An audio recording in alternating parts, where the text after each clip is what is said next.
Okay, welcome everyone. So today I have another video for you, and it is the pros and cons of having a very nice or exceptional body. Okay, so I'm going to start with the positive and I'm going to end with the negative. Okay, so positive is to start, we have attention. So one of the positives of having a very nice body is that, and this is, I actually have attention in the positive and the negative aspect, because I'm gonna get, like I said, I'm gonna end with the negative, and I'm gonna go into that a little bit more.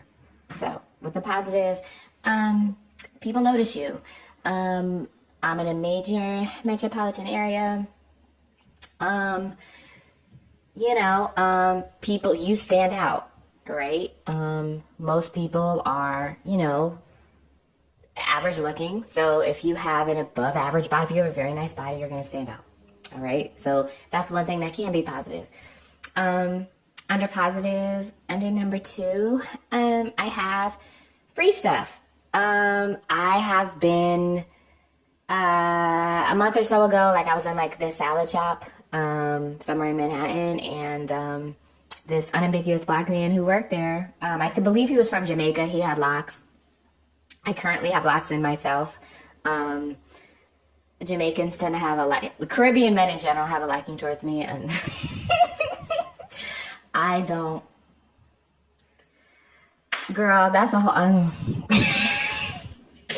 I just made a discentering men video, so girl, I hate most men, but anyway, a positive is free stuff. You can get certain free things, like drinks at a bar sometimes, sometimes like free drinks at restaurants. Oh, that's another point too. A lot of times, like if I go to sit at a bar, I don't drink alcohol, by the way, but if I do go to sit at a place like that, I usually, to be honest with you, even if I just get a water, or like, if I'm there for long enough, if the bartender is a guy, I may either not have to pay for it,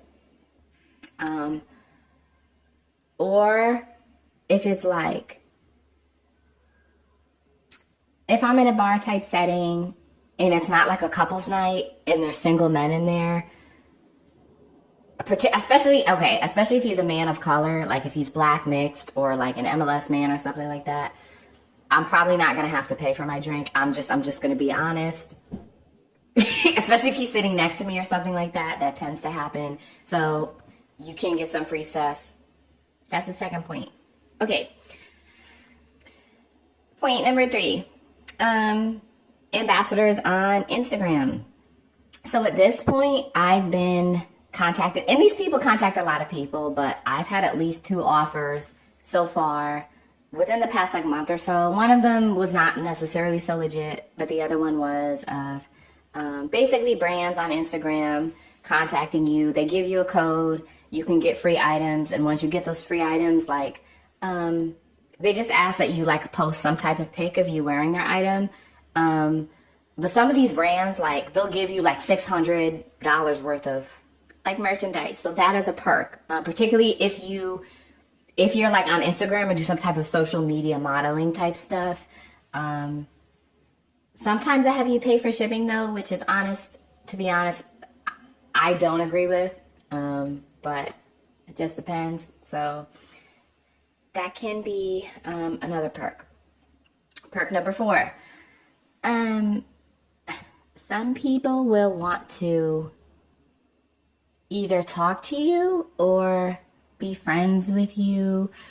Sometimes you have to be careful about this, because some other creators, mention this too, and like kind of like the jealousy thing. There are some women who will try to quote unquote befriend you to try to gain intel on you, especially if you are like have a very leveled up body, because of what that what people connotate with that and what that symbolizes socially, right? So, you know, if like if you for example, if you have a booty or have like a Fashion Nova model type body like I do, people are already going to project onto you their perceptions of you and whatnot. So like, there was another girl on this platform who recently made a video and she said like, if you're an attractive woman, people either put you in two categories: bitchy or a stupid or dumb. Like that's that's kind of, and it's sad, but there is some truth to that, which is why I always say you have to be ferocious. But I want to keep this video on topic, so we're still on the positive. So I want to stay on the positive. Point number 5 is this can be, I mean, if you're somebody who is like actively dating, if you date men, if you're a woman who dates men and you are have pretty privilege or like have a particularly like a really nice body, is that this can kind of also fall under the attention piece, but that men desire you sexually or physically to a very high degree, to a degree so much so that, particularly too, because this is a plastic surgery channel, I could actually do a whole nother video on this topic. People don't really prepare you for this. You're kind of just thrown into it, particularly with like, body shape and contouring. If you are going from, you know, having a more like a smaller type booty and then being very voluptuous, the amount of attention that you are going to receive from men is going to be unprecedented. I'm just warning you now. I'm letting you know, if you are, and the reason why I only bring this up is from a social perspective, you may not be ready for this. And it does, like at this point now, I'm kind of like, I'm used to it.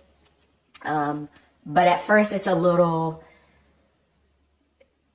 it can be almost a little, I don't want to say jarring at first, but like the amount of, like everywhere I go, people are breaking their necks to look at me. And if you are not ready for that level of attention, Exotically United, I think on a video recently, she said like, beautiful women are treated on a micro level like celebrities. And there is definitely truth to this. So, I'm just saying, if you are having any type of plastic and reconstructive surgery, particularly a buttock enhancement, fat grafting, anything like that, the attention that you're going to receive is you're not going to look at men the same again. Okay, I'm just saying, just so you know. Okay. Point number 1, 2, 3, 4, 5. Point number 6. Modeling. And I can actually speak to this. I was actually recently invited to a casting for New York Fashion Week. So, yay me. I'll let you know how it goes. But yeah, that's something that I've always kind of been into. Modeling, especially if you live in like New York or California, it's extremely saturated and extremely competitive, but this is something that if you are a, you know, pretty privileged woman, if you have a nice body, this can, if particularly like, if your look is what they want, this could help you. Okay, so point number 6. Point number 7, honestly, probably I would say this is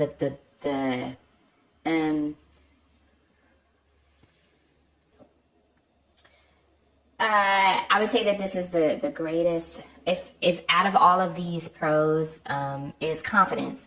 When you like the way that you look and you like the way that clothes fit you, you can walk and exist with a confidence and a not give a fuckness, especially when you've earned that level of beauty. And oh my God, that's almost like another video idea. I've always said that, like, there is, I feel like certain types of beauty can be earned, especially when you're talking like plastic or reconstructive surgery, which is honestly, I feel is something really special and actually kind of sacred about it, is that it wasn't just like given to you from birth, but like you earn that shit. And there's a level of validity and strength and power that comes from that nobody can take away from you, regardless of the shit talking that people who wish they had what you had talk on the internet, but they don't, and that's why they hate it. So never stop shining, and okay, love yourself. But it's confidence, okay? You have a confidence that, you know, people are always going to try to speculate and talk, but at the end of the day, they can't do shit, okay? They're speculating because you look that good, okay? You live rent-free in people's heads. So at the end of the day, you're still... If people who don't even know you are talking shit and speculating about your body, it's because you're that bitch, okay? I don't care what anybody says. Point blank, period. Next point. Point number 8. When you have a nice body, you have the privilege of not necessarily having to go out with like a beat face, like a face full of makeup. So years ago, like I would never step foot out without like a full face of makeup, whereas now, because I live in a major city too, like I often wear a face covering. I have to now because, you know, people are very germy and stuff, but I'm going to protect myself, number one. So I usually have a face covering on, and wearing makeup with a face covering, like it just ruined the, you know, 15, 20 minutes of putting on the concealer foundation because it just rubs it off. So a lot of times actually now I go out with really just moisturizing my face and putting some like serum on, moisturizing my lips and stuff with a face covering because it's just going to all come off anyway. But if you have a nice body, you can get away with not having to do all that. You don't have to spend 30, 45 minutes doing your makeup because you're going to stand out anyway. And I would say that is a positive, right? That is a positive. You're going to stand out amongst other women. Other women are still going to notice you. Men are still going to hit on you, you know, face beat or not. Honestly, and men don't even really care about this stuff, even if you are dating. I'm not actively dating.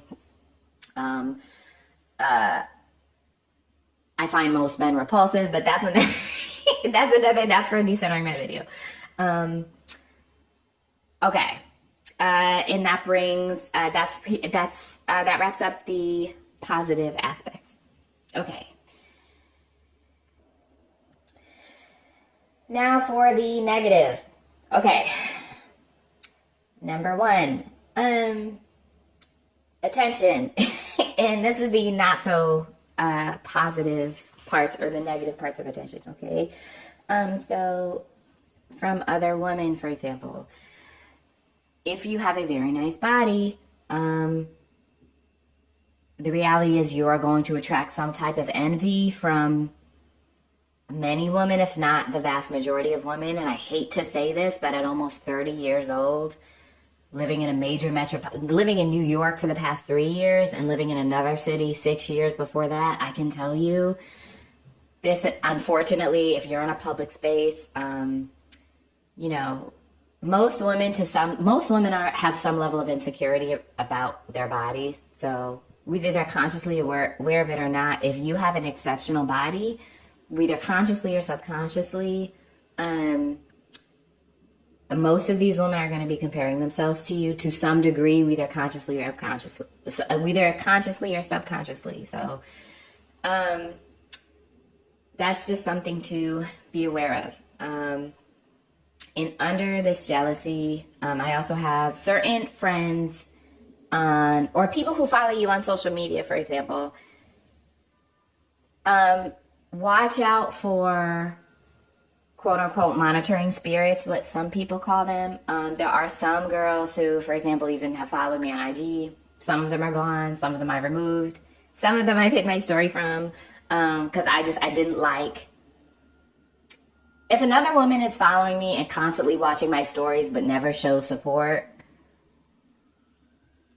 and doesn't show up for me in real life, I'm gonna be honest with you. Like I'm that's probably some like closet envy. I'm just gonna be for real. If this girl is constantly viewing your IG stories and never shows support and doesn't show up for you in real life, she's probably a low-key hater, okay? I'm just saying. I hate to say it, but she's probably, a lot of these girls are doing this to gain intel. Not all of them. And again, just with the social media thing, don't take it too seriously. There are some people who will show up for you in real life, but your content may not necessarily be geared towards them, but just keep that in mind. Let's see. Point number 2. This was something I've noticed too. Certain parts of New York I try to avoid, but the pick-meism is pick-me behavior are the highest in teenage girls. I notice very young women, sometimes like early college-aged women. That's when like the pick-me behavior is the highest. I've had teenage girls in public say some weird shit, especially like if they're in like groups of friends or whatever, and like you walk by with your leveled up self. A lot of them even are going to get triggered by you. I'm saying this because it's the truth. Teenage boys as well, unfortunately, this is the age where they, especially if they're attracted to girls, that they're going to start to notice, obviously like beautiful like women and stuff. So, I've heard teenage boys say wild shit also in public. And this is the thing, like these people are young, so they're highly insecure. That's another thing to just remember.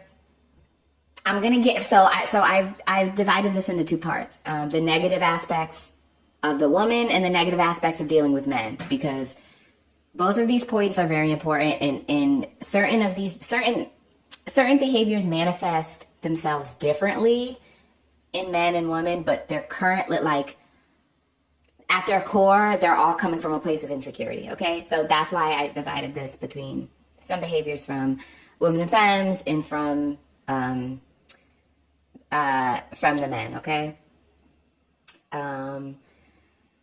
so 1, 2, 3. I already touched on before, but most women have some type of what some people call like comparison syndrome. So basically where they're comparing their body to another woman. I touched on that a few minutes ago, but like unless this woman is like super introspective and super self-aware, like she's probably going to be doing this to some degree. And this is just me speaking from observation, okay? So when you're put on that pedestal because you have that nice body, people are like, it's inevitable, which is why when it comes to friendships, to be honest with you, I prefer being friends with other women who are, even if not like financially or whatever, but like are leveled up or have some type of pretty privilege, because they're going to be less likely to, like, they got their own thing going on and they're going to be less likely to like worry about me or whatever. Or you're in a social setting and it's co-ed or it's mixed gender and some dude tries to talk to you. Some women will like be okay, but then they get triggered and I can't. Like if I peep some type of shady energy, I'm immediately out. Like I'm immediately, because I'm just like, I'm a very perceptive person. I've always been very observant. Exotical Empath, actually, go check out her channel. She talks about like certain things with like, if you're attractive and you're very perceptive, and I've always, since I was a kid, I've always been very perceptive.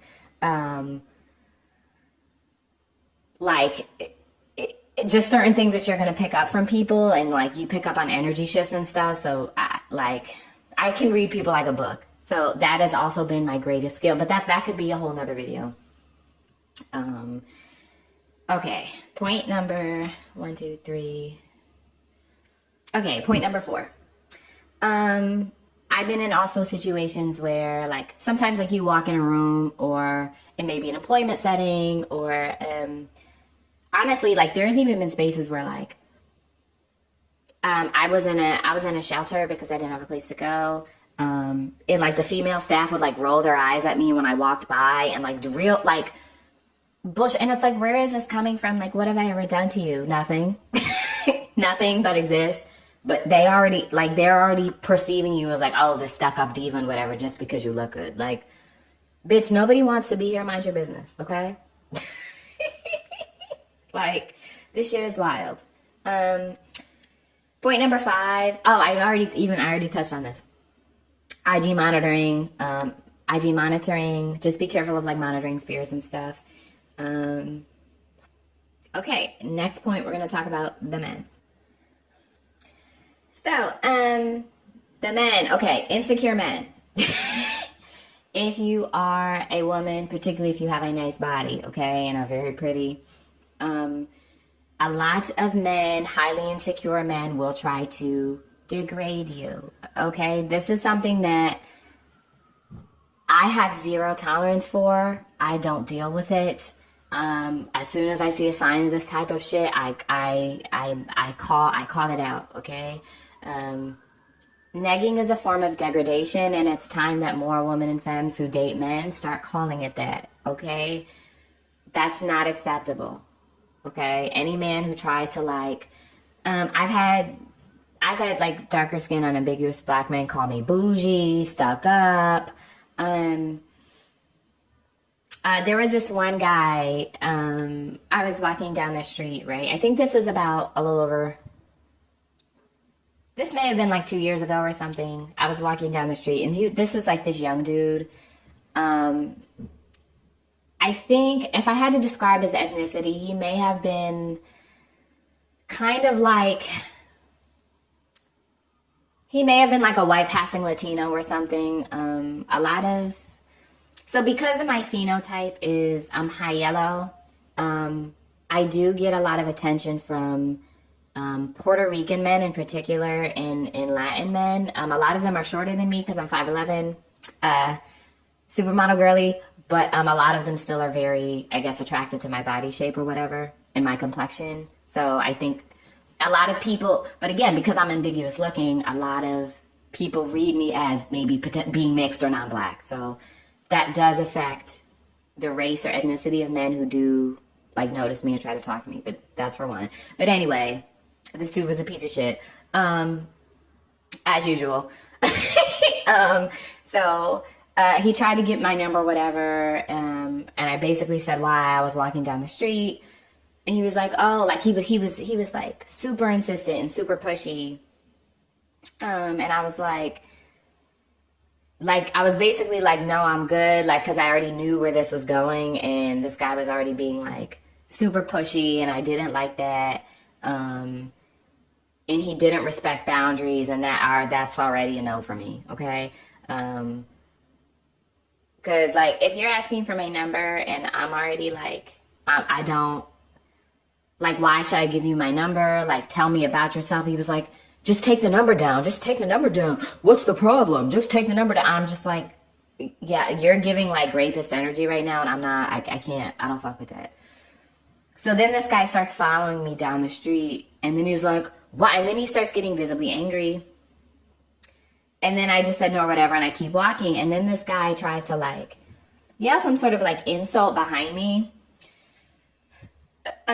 Which is wild. I think he said something like, oh, well, he said something like tried to insinuate that like my body was somehow like less valor. He said something like, oh, you're fake or blah blah blah blah. And it's like, bro, if you actually thought that, you wouldn't be staring at and fucking chasing my ass while I'm walking down the street. Are you kidding me? Like these men will literally sexually desire you and then try to insult you when they can't have you. Like, bro, go to hell. This shit, but they do various things of this all the time, and that's why I mentioned, like, if you're a very beautiful woman, you're going to deal with this type of shit more often. So just, which is why I don't even deal with most men, because most of them are too insecure to even handle being with women like us. Okay, so that's number one. Point number two I have is, actually point number three is men in groups tend to be terrorists. Okay? New York can be a very like dangerous city, and this is also like I put this point in here because like men, especially like younger men, but not always younger men, when they're in groups, they can often be the most dangerous to women because like one person will say something stupid or degenerate, and then they'll kind of like they'll validate each other's degeneracy. And so they basically start like just like circle jerking each other's degeneracy, and men do this shit all the time because they listen to other men and don't like, it's this weird, because most cisgender heterosexual men are homosocial, right? So their primary concern is doing things for the validation of other men, right? Even if it's like they know you're attractive, it's a group of men and they're talking about, oh, who's that? You know, guys in construction, guys who do landscaping, guys who do, oh, I could make a whole nother video on professions to avoid, okay? Most of them, first of all, don't make enough money for me, okay? So again, you're not even in the tax bracket, but that's a whole nother thing. But yeah, they just say like dumb, degenerate thing because it's like subconsciously they're placing you on such a pedestal already, so they have to come up with lies and like lie on you to like say some weird shit to like to try to like, I don't know, make you to try to basically try to get the other men in the circle to make you look in less of a like a positive light. And it's just like, I'm walking down the street minding my business. If you're that triggered by a beautiful woman who doesn't want you, then just, well, no. And it's like, if you like men so much, then just go, y'all should just bend over for each other. Like, leave us the fuck alone. Y'all dumb as fuck. Like, I can't stand that shit. But anyway, this is why, okay. Yeah, and then honestly, the fourth and final point is that a lot of men will say like preemptive shit to just try to, because it's like you trigger a lot of men are insecure and you trigger their insecurities. This is another thing too. If you're a woman who's above average height and it's like he already desires you, he's already attracted to you, and you're taller than him, that for like a vast majority of men, that's too much for them. They can't handle that. Okay, it's like, right, they already know you're out of his league, you're very attractive, and you're taller than him, and you have high standards. Like, it's like, you know what I mean? So a lot of like incel men, red pill men, like, whether they identify as that or not, because I'm just talking about like dudes on the street or whatever, because most men are misogynistic. That's the world that we're living in. Most men don't see women as human beings. So like, even if they desire you, like they're still like, they're gonna get triggered, and like it's for a lot of them, it's too, they're like their ego is way too, like they're just too insecure and they're too fragile and they can't deal with it. So that's basically the final point under the cons of the men. So okay. With that said, stay safe, love yourselves, protect yourselves at all times, and, you know, don't take no shit from nobody, and I hope you enjoyed this video. I'll see y'all next time, and yeah, okay, toodles.